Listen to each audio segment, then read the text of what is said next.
the trauma from cannabis and hip hop is a real thing. It's not fake. It's not something that, you know what I'm saying? I was dead boo-hooing when my shit got fixed.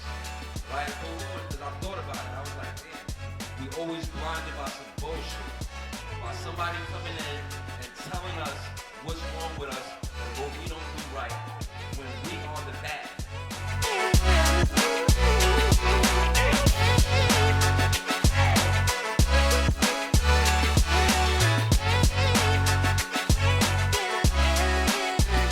What's up, everybody? What's going on? How y'all feeling today? It's nice out here today. So we about to get into this panel today. Heavy smoke. First off, let me just say shout outs to the Revel. This is good. This is what we need for cannabis to move forward. Black-owned cannabis is over there in the back. You know what I'm saying? Heavy smoke pre-rolls is now in the legal dispensaries. I'm proud to say that. It's been a long time. You can make some noise for that. Give me some round of applause. So, being on the Revel kind of gave me the vision to do what I do best, which is talk about weed. And talk about hip hop at the same time, because cannabis has always been something that has fueled my music endeavors, not just, you know, sell weed and just music or whatever the case may be. So when they asked me to come and do a panel activation, I kind of wanted to do a panel about a discussion about the impacts of cannabis on hip hop. Because for a long time we've been the target of the war on drugs, you know what I'm saying? And as rappers, we're targeted also, you know what I'm saying? I'm said like, I'm a rapper, I used to be a rapper, but you know what I'm saying, I definitely represent hip hop to the fullest. So, do y'all represent hip hop to the fullest? Do y'all represent weed to the fullest? No? Do y'all represent weed to the fullest? Okay, I just want to make sure, you know what I mean? Because I really am, I guess you could say, dedicated and passionate about cannabis. It's something that I love. So, with that being said, I was like, who am I gonna bring to the panel? I was like, I'm gonna bring people that are influential in what they do and that I know support cannabis to the fullest, right? So first I'd like to bring out Senior Vice President for 300 Entertainment, Kevin Leone.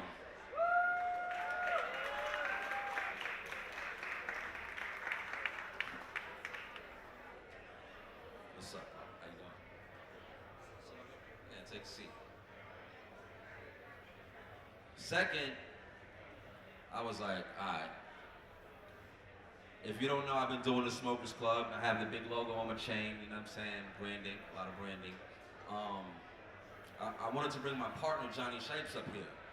So he's not only the co-founder and CEO in Smokers Club, he also is a music executive. He has a new record label called Good Talk, and I wanted to bring him to the stage. So Jonnny Shiest comes to the stage, bro.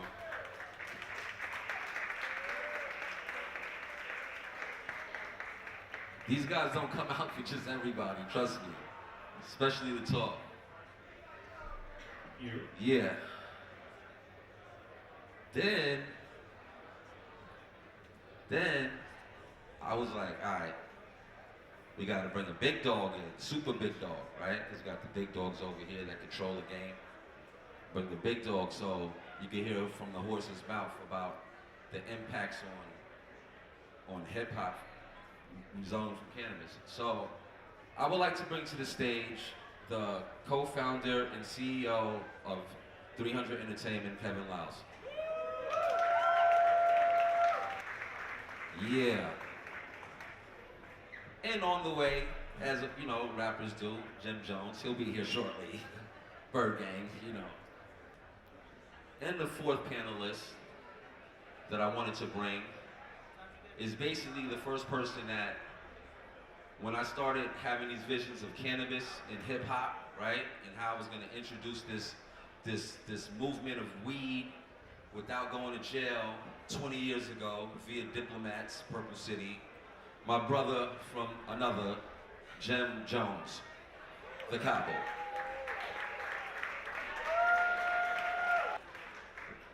He just did another workout. He just got here, you know what I'm saying?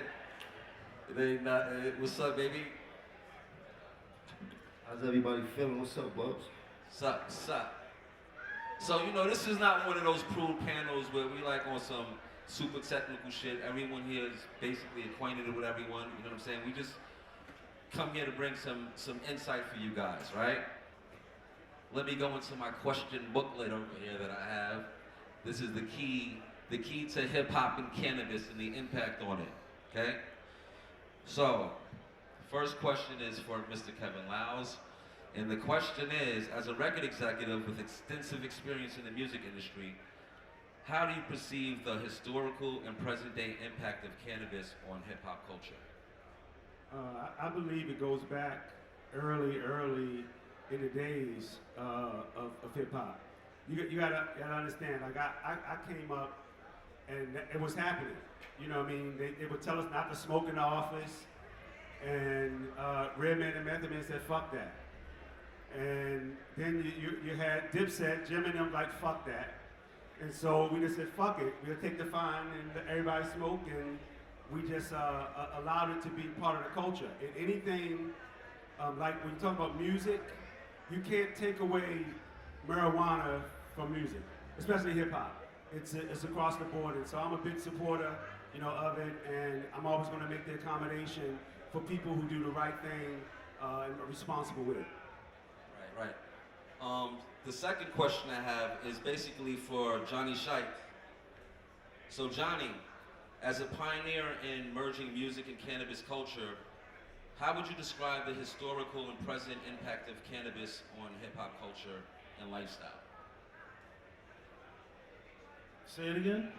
My bad. I was about to fuck with Jim for a second. My bad. Say it one more time.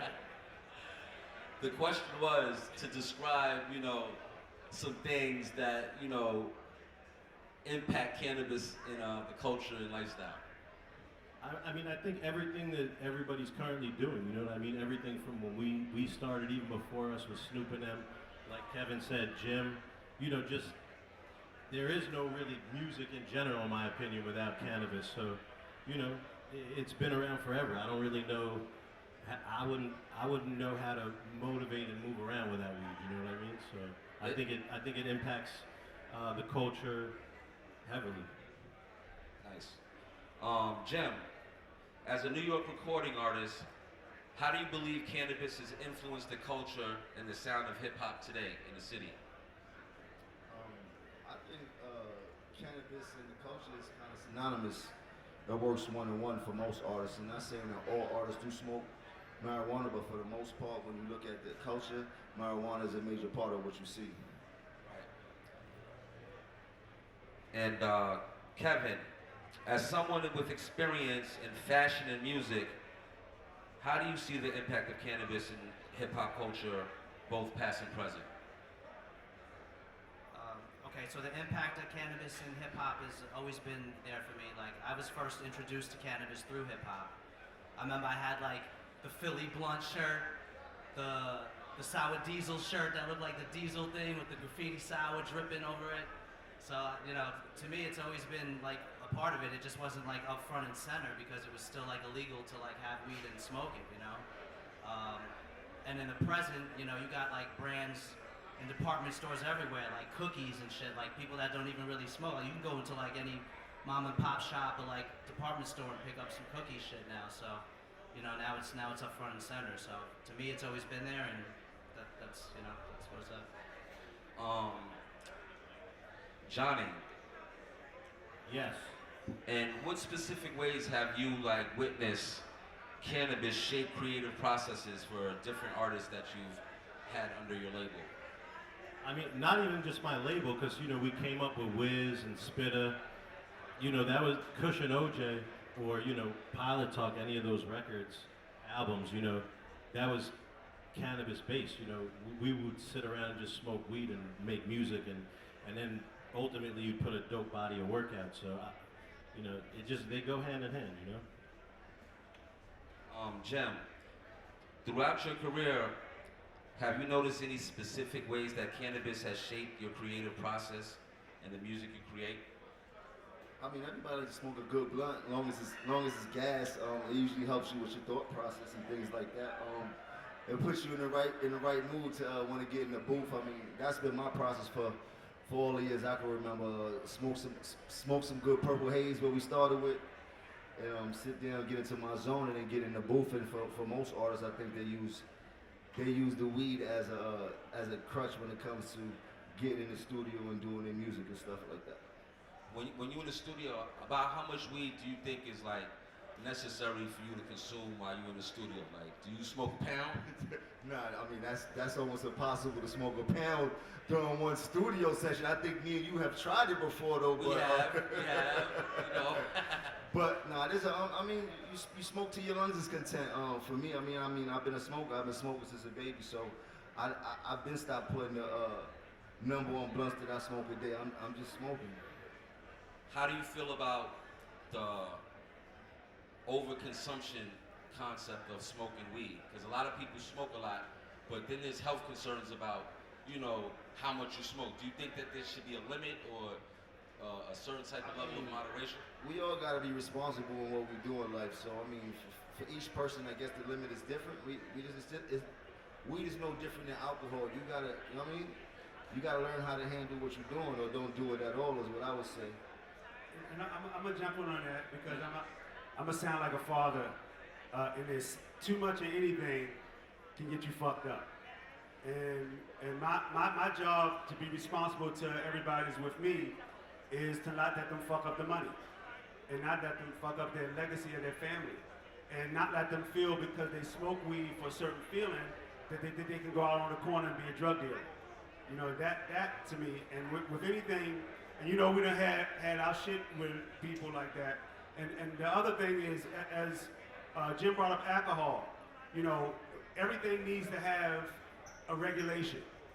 You know, red light means stop, yellow light means go, green. So everything I feel needs to be regulated, but it's personal to you. And I think a strand of weed might do something different to Jim than it does for me. So personal responsibility is something I think we all can take. Yeah, I was telling somebody this the other day about we all have our vices, so I don't want you to think I'm coming down on you. I just want you to know I want you to take care of yourself. That's it. You know what I mean? Be responsible in what you're doing. I don't want to see you get lost in anything you're doing. So that's what I would say. You know what's bugged out? I was with Reggie and Meth the other day, and you know them motherfuckers was day one. They look healthier than any motherfucker. That weed, boy. Because I guess when you start dealing with the herb and you really start getting into it, you want to balance that out. You want to start doing the things that go along with it, instead of just like you said, just over consuming and for no reason. Even though I smoke a lot, you know, but I'm always in a creative space, so it helps trigger me sometimes and leave from like the regular that's just right in front of me. Like whatever's in front of me, if I smoke enough, I'll be like, I'll forget about that and be like, I just came up with something crazy. Like, for me, it's balance. So I like to wake up. The first thing I do before I smoke anything, 9 times out of 10, is go to the gym and work out and get what I need to get out for me. And then I start to indulge. If I don't work out, then I kind of feel bad about indulging for the rest of the day. So that's how I take it. But you know what's corny? Sorry, you know what's corny though to me? A rapper that smoked weed to be cool and he don't really smoke, or rap about it because he feel if he rap about it, he's cool. That shit is all corny to me. I call him out too. You know the motherfuckers like, them motherfucker. How about you, Jonnny? How much weed you smoke in a day? Is weed something that, as an executive, is a process for you? Do you smoke? Yeah, it's crazy you ask that because a lot of people think I'm high all day and I'm not. To Jim's point, I use it like more as a treat. I power through the day until I get stressed. Once I get stressed, I roll up my first doobie, and then from there it's probably like 3 to 4 joints in a day. You know? What about you, Kev? What you smoking? I kind of, you know, I used to just smoke all day, every day, but, you know, I took breaks and stuff, and now I just kind of smoke on occasion, but when I do, I smoke healthy blunts, so. Because you're definitely a creative, so does it help with the creative process if you're smoking? Because I smoke all day, like, as a creative. Is that what's going on? You know, a little mixture of it, you know, it's part of the ingredients. Not to sound cliche, but my best ideas definitely do come when I'm high, for sure. 100%. But we've smoked a lot of weed in our time. We've smoked so much weed that I've seen people get THC poisoning from smoking too much weed with us. So these are the type of weed we used to smoke when we were younger. Throwing up and all that. We need a story about that. I need to hear that one. So I wanted to talk about something else that basically affects all of us, you know what I'm saying? It's about the stigma that cannabis had on artists as far as going to jail, you know what I'm saying? And the legal side of it, the trauma side of it, you know what I'm saying? How do you work with your artists as far as, you know, being in the streets and dealing with just the everyday lifestyle, and how has cannabis affected that part of the business? Well, these artists are lucky nowadays. It's legal in New York, so they don't got to worry about the things that we had to worry about coming up. I mean, we've been locked up for, I can't count the amount of times we've been locked up for blunts of weed, bag of weed, ounce of weed, like maybe more than 30-some lockups and things like that. You see what you just said, 30-some lockups. Now, me, myself, I have 14 arrests, right? And when you outside and you with your friends and you talking about arrests, and be like, how many times you got locked up? I got 8 times, 2 times, but I got 15.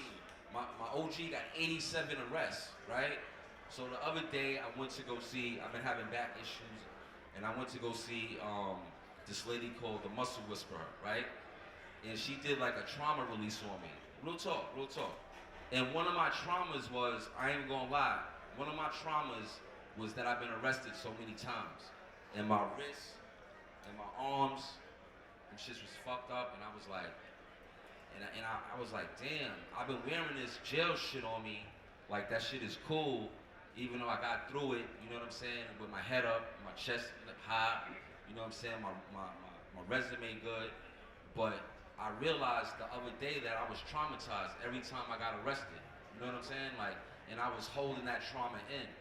So when it comes to cannabis, just like you said, Jim, it's like, we've been arrested so many times, we really suffer, you know what I'm saying, being artists and being people of the culture and being vibrant, we suffer from being targeted with these things that we wear, and we traumatized by that, and we don't even know it. You dig what I'm saying? Yeah, the funny thing, and I ask you guys this, if you get locked up 14, 30 times, when is enough though?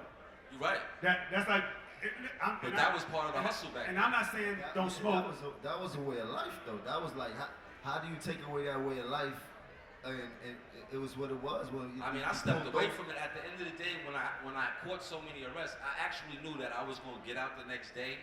So I was kind of like, I was, you know, at that time I was joking about it, like, yo, I'm gonna go, you know, put lighters in my matches in my coat and dimes stashed in my coat, because if I go to the tombs, I'm going in smoking. 100%. You know what the funny thing? And I'm gonna tell them where I'm at, and I got it. And they gonna be on me. We used to make jokes about who gonna get out the tombs the fastest. Like, man, I got out of there in 5 hours. Beat that, Jack. That's how many times we used to get locked up. So I could imagine the type of trauma that we don't know that we don't even know. Playing games like that. If you think that you have pain, right? Let me tell you something real good. And this is for everybody in cannabis, because especially if you black, you suffer from PTSD and you don't know it. You are traumatized and you don't know it. Your pain ailments are attached to that.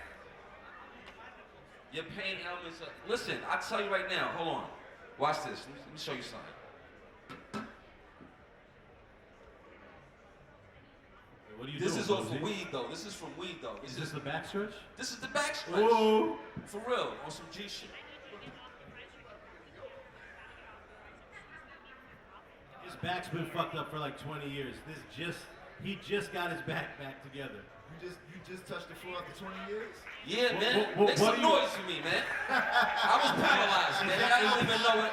Y'all don't even know the pain I've been enduring, man. Yo, and I've been still shining, all right? So now that my back is back, y'all in trouble. You heard? They in trouble. Kevin, they in trouble. You heard, bro? I need to go to that. I've been putting in a lot of work, but listen, all I'm saying is that the trauma from cannabis and hip hop is a real thing. It's not fake. It's not something that, you know what I'm saying, I was dead boo-hooing when my shit got fixed, right? Boo-hooing, because I thought about it. I was like, damn, we always blinded by some bullshit. by somebody coming in and telling us what's wrong with us and what we don't do right when we are the bad, right? We're the bad as a culture. We are the money.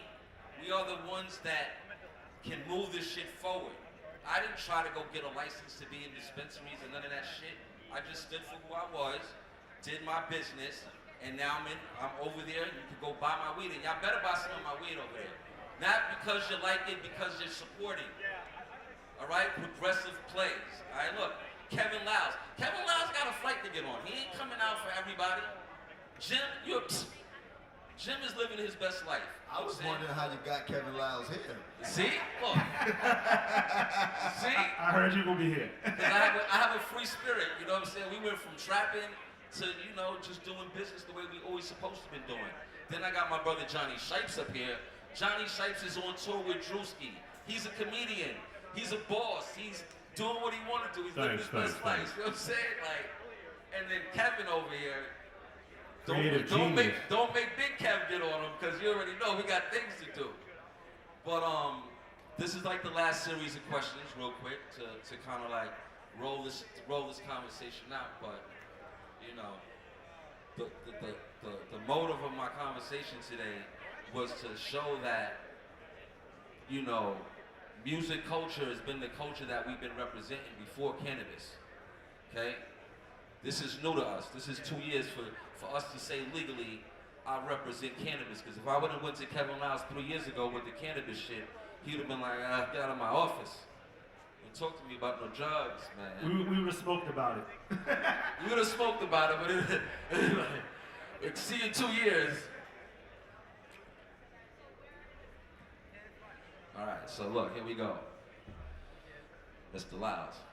Looking forward, what are your thoughts on the potential intersections between cannabis and hip-hop in terms of artistic expression, business opportunities, and social activism? I'm only focused on the business side of it. I think anything they let us in, whether it was tennis, golf, football, basketball, whatever, baseball, we exceed at it. They let us in this music business. We now have the #1 music there. I believe that individually, we're not going to be able to upset the apple cart in a way where if we figure out what's a good scalable model that we can present to the culture, that people support it. I think it's enough for all of us, but I think there has to be a scalability to it for us to be in the billions of dollars. People making 10 million, 5 million and stuff like that, but in order to make the billions, to be the legal, like I say, marijuana, quote unquote, pharmaceutical company-ish kind of thing, I think we got to figure out what's the scalability of it, and that's what I'm focused on now. How can we, as an industry, coming from your expertise, start the momentum on activism for the culture? I think anything that people try to stop us from doing that's legal, think about it. They didn't want us to vote.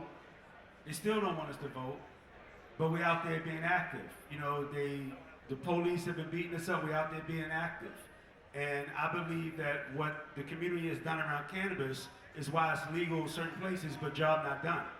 There's so much more work to do around the world to legalize cannabis, and so you have to be active and be an activist, even though you might not want it because it's affecting somebody else that doesn't have. We can sit here and talk about it, and it's legal here. But what about those other places where people still going to jail getting those bids off of cannabis? How can it be legal this place and not legal that place? It's the same shit. So we got a lot of work to do to be activists. That's what's up. Thank you, Mr. Liles. Appreciate that. Jem, in terms of social impact, do you believe that there's a role for hip-hop artists and entrepreneurs to play in advocating for responsible use and educating the community about cannabis? If so, how do you respond? How do you approach this responsibility? I think as artists, we all need to be responsible in the things that we project, especially when it comes to using any type of drugs. Like I said, weed, alcohol, whatever it is, whatever device you're using, we gotta show responsibility because there is a lot of kids that follow us and look up to us, and they do exactly what we do. But I just want to say this: like for so many years, as much as weed has been a hindrance to us from just smoking it and getting locked up, it has always opened up so many doors for the hip hop culture way before it was legal. You know what I mean? So now that it was legal, I think that it's time for us to double down, be smart about our decisions, and take this thing to the moon, because it's a $1 trillion business. When you think about it, in numbers and things like that, and we're a major part of the commercial side of marijuana. We rap about these things in our songs, we put them on our posters, we put them on our album covers, so we need to claim what we projected now that it's legal and really benefit from marijuana business. That's how I feel about it. How do you see it as being like a role model? Because you're a role model and a leader for people all throughout the country watching the plays that you do. How do you put a progressive foot forward and leading that movement right there? As far as being a role model? Not role model, nah, just as far as just kind of like activating and being like, yo, this is the play for y'all to like straighten up, you know what I'm saying? I mean, but I always try to lead by example as me being the man that I am and things like that. Like the first lesson that I taught my son was responsibility. You have to be responsible for your actions no matter what it is, good or bad. And this is the same thing that I'm teaching anybody that listens to my music or anybody that sees my interviews. And that's as me getting older. When I was younger, the decisions that I'm making then are not the decisions I'm making now. So as I move forward, the things that I project, including marijuana, is about responsibility and having a good time. You know what I mean? Do you see yourself doing more speaking engagements and things of that nature? I've done a few speaking engagements, and a lot of people have asked me to speak at different places. Sometimes I'm reluctant to do so because I'm very natural in what I speak about. And but you know, for people like you, I show up, and when I feel it's important, I show up. That's what's up. I appreciate that, my brother. Jonnny Shiest, looking ahead, how do you envision the future relationship between cannabis and hip hop? And do you believe that there are untapped potential collaborations, business ventures, or social impact initiatives to explore? Yeah, I think there's so much going on already, even from when I met you, bro. I was just thinking about this when Jim was talking. Like, look at where we are today versus where we started. Like, I literally met you trying to buy Piff. Think about that. You heard about Bubsy 20 years ago as, yo, the best Piff in the city, you gotta find Shiest Bubz. So I was in a studio on Prince Street, you remember that shit? Yep. I'm like, yo, how can I find Bubz? I finally found you, right? And he pulls up with best Piff I ever seen. And 20 years later, fast forward, we're right here, you know what I mean? And we have all the shit we're doing with Smokers Club. You got the heavy smoke shit that you're launching now, right, with the pod, the weed. And I think it's just amazing because I also remember when you and Jim were doing all the Purple City shit, the Purple City Bird Gang shit, all the mixtape covers, right? That I ultimately then went on to do the Good Talk shit back in the day before I even launched Good Talk Now, was all those cartoon and those dope covers that you guys were making, you know what I mean? So I just always look back on the crazy shit when the weed was illegal, right? We were getting locked up left and right. I would be scared to have any weed on me in the streets, you know what I mean? Like, everybody was getting locked up, right? So I just feel like we've come a long way. And I think us as people really in the forefront and actually able to do shit and move culture and activism, you know, we got to take that responsibility and try to do things like this. To Jim's point, I don't really do stuff like this, but you asked me to, so I'm down and I'm here. And, you know, I see a lot of amazing stuff going on. I was talking to Kev backstage before this and just saying, you know, there's not too much money to make on weed just yet. But the Say that again louder. Yeah, well, there's not too much money to make in the weed game. You're actually making more money in the black market than the legal market, the rec market, right? Me either, but there is no money in the legal weed game currently, but there's money in everything else, whether it's selling clothing that's weed based or the festivals that we do, something like this, you know. So I see a huge, you know, I don't know what the word is, a huge horizon for weed, if you will. Huge future. What about you, Kev? You want to elaborate on that? Oh yeah, like the future for weed is great. I mean, I can think about all these events that we did, like the start of COVID. I hit up Kev and everyone was locked down because like it was in March, and I was like, let's do something for 420, and he was like, what are we gonna do? And we were like, let's do a virtual, like, you know, cipher with like Method Man and Redman, a bunch of artists from the 300 label. Kev was like hosting it. from a cigar bar. Since it was COVID, he had like the rubber gloves on and shit, and we were just all smoking. And then after when it opened up, we just kept doing it like every year. It's called ISA, the International Stoners Association, and we started partnering up with dispensaries and doing like live content and performances, and partnering with guys like Shiest and Astor Club, those guys, and just a bunch of people just started giving us weed, and we started partnering up artists to perform, and it's going to continue to go. So I think one thing I'll say, just thinking about this, is like, we were outcasts for so long, all of us, right? Because we're weed heads, or they're weed heads, you know what I mean? Meanwhile, that shit is really helping us to, whether it's calm our nerves, be creative or anything. And now finally, it's legal in certain markets, and I feel like things like this, all of us coming together, putting our heads together and shit is dope, because, it's a real lifestyle. It's not something corny where you're like, oh, this is part of my lifestyle. This is something we've all lived for so long. And if we do it right and push it forward the right way with the right initiatives and shit like that, sky's the limit, So, on the way out, rolling out on this discussion, I just wanted to ask you one last thing, Kevin. How do you feel about like your artists collaborating? This is like on the rollout, collaborating with cannabis brands. Is that a good thing for the artists, or do you feel like those businesses should be separate? No, I think if it's about them and it's their licensing, I hate if you partner with somebody just for money. Right. But if like when you guys did the purple shit, you know what I mean? It wasn't a discussion that Jim or Cam or Jules had to have with me. It was what they was doing anyway. So who am I to come in and say, oh, that's right? No, if it's part of your lifestyle, I'm with it. I have no. All I would say is make sure you're not fucking up the money. Just make sure you're not fucking up the money. I'm good. How you feel about that, Jim? Do you feel like it's good for musicians to be aligned with cannabis brands? Yeah, like Kev said, man. If they smoke weed, if they avid smokers, if they're real smokers and not jokers, it's like you can't be a tattoo artist and don't have no tattoos, man. You know what I mean? So it's like you just going for the bag play, ain't.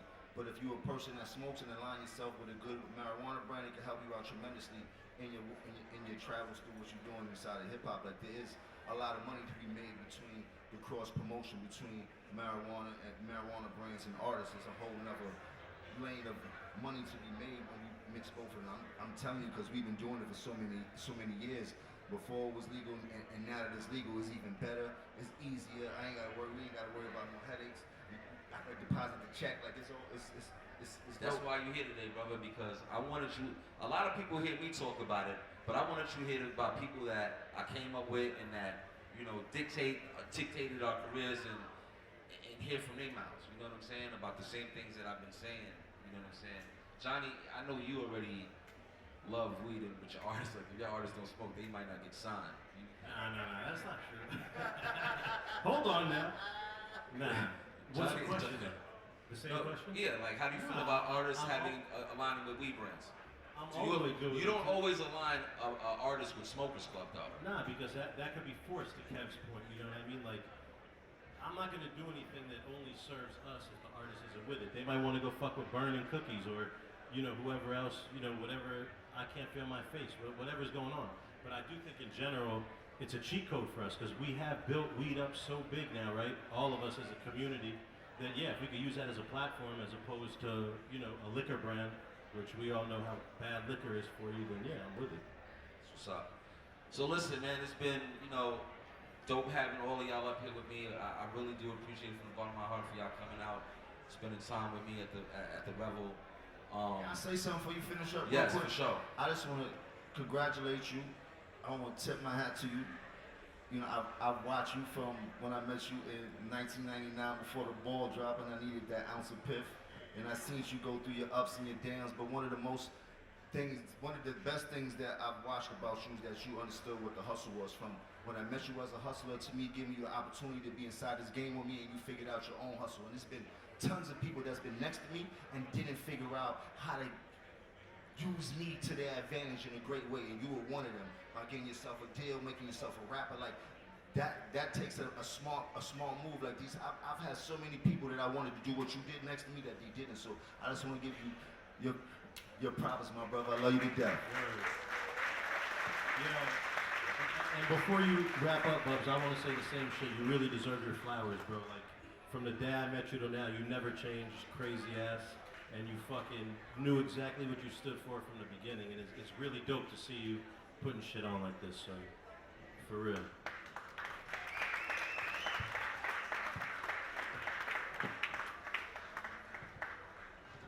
So there you have it, the Heavy Smoke panel. Make some noise, y'all. You know what I'm saying? Yeah, let's take a picture, you know what I'm saying, of the hitters. We're gonna keep this going. You know what I'm saying? Next up, we got the music activation.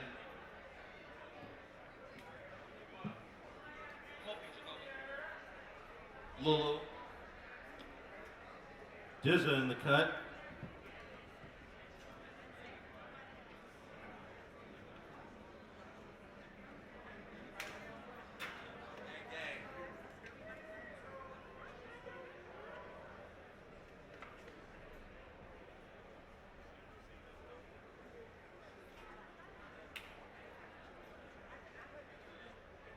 Thank you, thank you. Appreciate y'all.